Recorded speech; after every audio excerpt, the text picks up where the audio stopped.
Año 1885.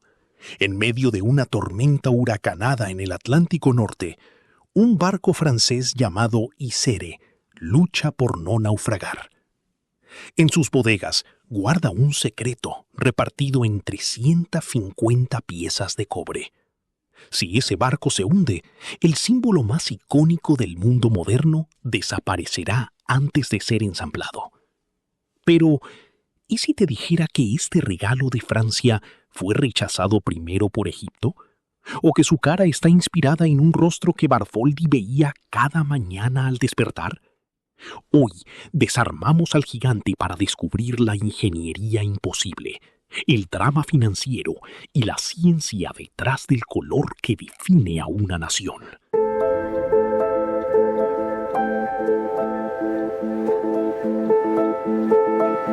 En el puerto de Nueva York, el barco francés Isère acaba de atracar con 214 cajas de madera. Dentro, desmembrada, como un rompecabezas de pesadilla, viene la Estatua de la Libertad. Pero mientras los franceses celebran, en Nueva York el ambiente es gélido. Los periódicos dicen que es un elefante blanco, un gasto innecesario. Todo empezó en una cena en 1865, cerca de Versalles. Edouard de la Boulaye, un político brillante y fanático de la democracia estadounidense, lanza una propuesta entre copas de vino. Hagamos un monumento a la libertad en Estados Unidos para celebrar el fin de su guerra civil. Pero la Boulaye tenía un motivo oculto. Quería enviarle un mensaje subliminal al dictador francés Napoleón III. En esa cena, que se cuenta era clandestina, se encontraba Frédéric Auguste Bartholdi, un escultor con una obsesión por lo colosal. Bartholdi ya había intentado venderle una estatua gigante a Egipto para el Canal de Suez, pero su propuesta fue rechazada. Estaba desesperado por una victoria. Cuando escuchó a la Boulaye, vio su oportunidad.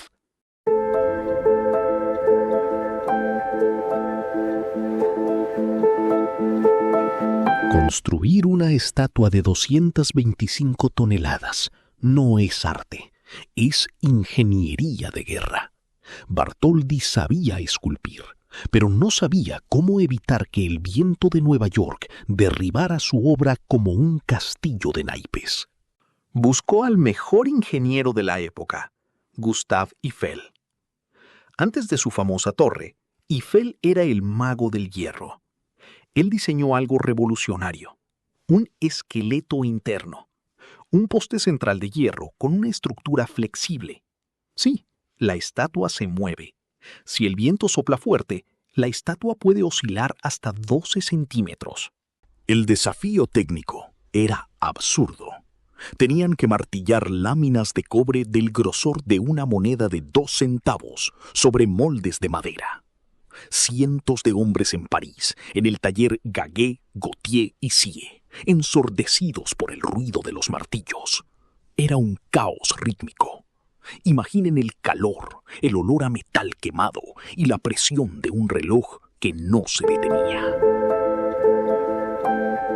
El exterior es puro cobre, del grosor de 2 monedas de 1 centavo puestas juntas. La técnica se llama reposé, martillar láminas de cobre desde adentro hasta que tomen la forma del molde de yeso. Fue el rompecabezas más grande de la época. El rostro sereno de la estatua es reconocido instantáneamente por todo el mundo. Pero, ¿en quién se inspiró Bartholdi? Aquí la cosa se pone personal. La teoría más aceptada es que el rostro es el de su madre, Charlotte Beiser Bartholdi. Aunque hay diversas teorías al respecto, ya que nunca hubo una aceptación oficial, parece ser la más probable. Quizá Bartholdi quiso enviar un mensaje oculto, interpretando a la libertad como una madre vigilante, una vigía que guía a sus hijos e hijas por los senderos de la vida. Sobre la cabeza reposa una corona con 7 rayos que simbolizan los 7 continentes y los 7 mares. Sin duda, otro mensaje inspirador de Bartholdi, diciéndonos que la libertad es un derecho universal y atemporal. Otro detalle importante que hay que notar. La estatua no solo está de pie. Si la miras detenidamente, observarás que el pie derecho está hacia atrás y ligeramente levantado, como si estuviera caminando. Bartholdi nos dice que la libertad se construye día a día, no es estática, es dinámica y avanza hacia un futuro prometedor. También observarás que en su pie izquierdo hay una cadena rota, símbolo de la abolición de la esclavitud recién lograda al finalizar la Guerra Civil Norteamericana.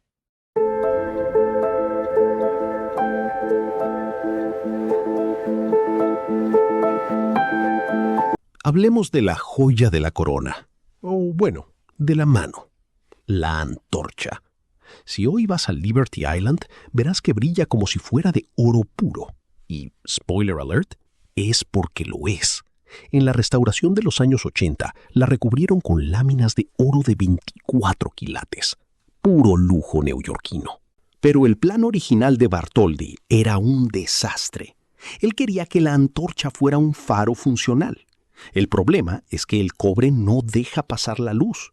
Así que le hicieron agujeros y le pusieron vidrios, pero la luz era tan débil que los barcos no la veían.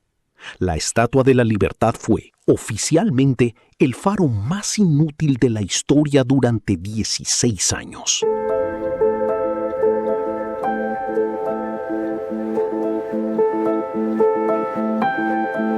¿Alguna vez te has preguntado por qué no dejan subir a la antorcha? Antiguamente se podía, pero en 1916, durante la Primera Guerra Mundial, espías alemanes sabotearon un depósito de municiones cercano llamado Black Tom. La explosión fue tan bestia, equivalente a un terremoto de 5.5, que los metrallazos dañaron el brazo de la estatua. Desde ese día, el acceso al brazo está prohibido para el público. Así que, si ves a alguien subiendo por ahí en una película, es puro Hollywood.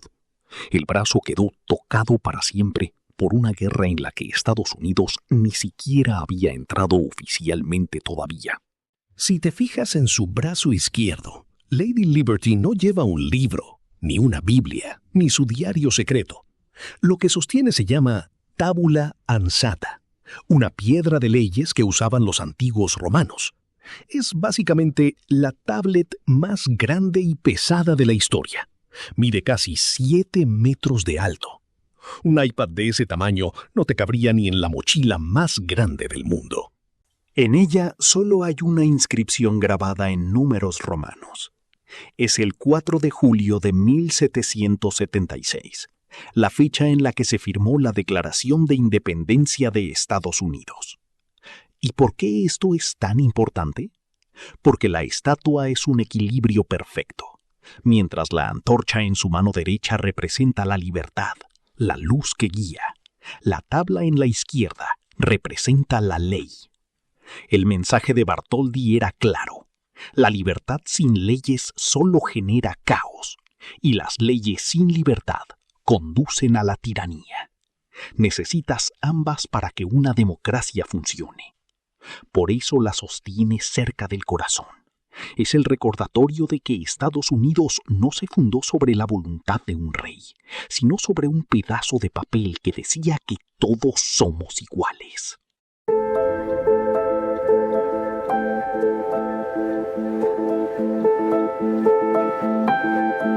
¿El resultado final?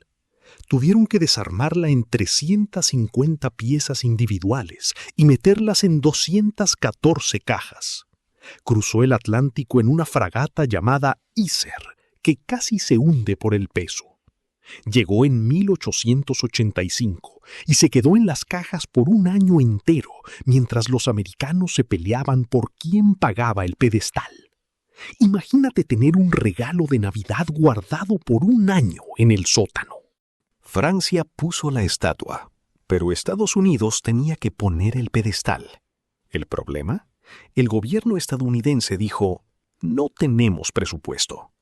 Las 214 cajas que llegaron a bordo de la fragata se quedaron guardadas porque no había dinero para armarla. Desmembrada como un rompecabezas de pesadilla, se quedó la Estatua de la Libertad. Pero mientras los franceses celebran, en Nueva York el ambiente es gélido. Los periódicos dicen que es un elefante blanco, un gasto innecesario, y tampoco tenían idea de dónde colocarla.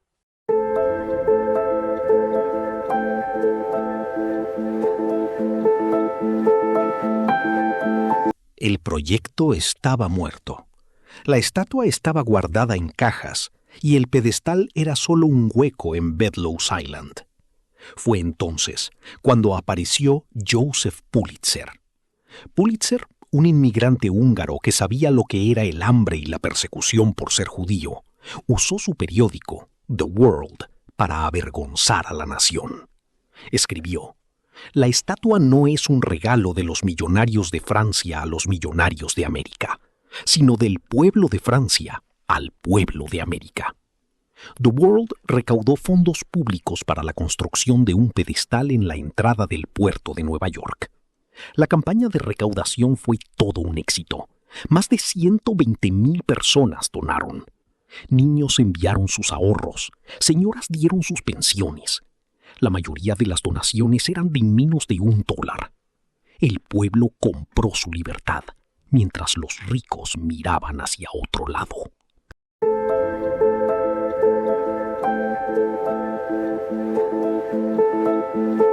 El ensamblaje fue un infierno de altura. Sin arneses de seguridad, los obreros trepaban por el esqueleto de Eiffel para remachar las 350 piezas de cobre y un peso de 225 toneladas. Un dato que pocos saben: la estatua era de color cobre brillante, como un centavo nuevo. Durante 20 años, la ciudad la vio transformarse. La sal del mar y la lluvia oxidaron el metal, creando esa pátina verde que hoy conocemos como libertad.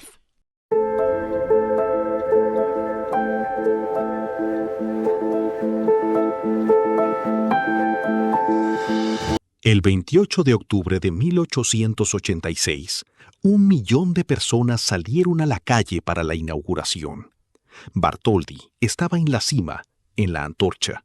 Cuando dio la señal, el velo francés cayó. No solo era un monumento, era un faro para los inmigrantes que llegaban en barcos, escapando del hambre y la guerra. Al verla, sabían que habían llegado a casa. Hoy, Lady Liberty no es solo un objeto de metal. Es el recordatorio de que las ideas más grandes requieren de gente común que crea en ellas. Es el triunfo de la persistencia sobre la burocracia. Es, en definitiva, la madre de todos nosotros.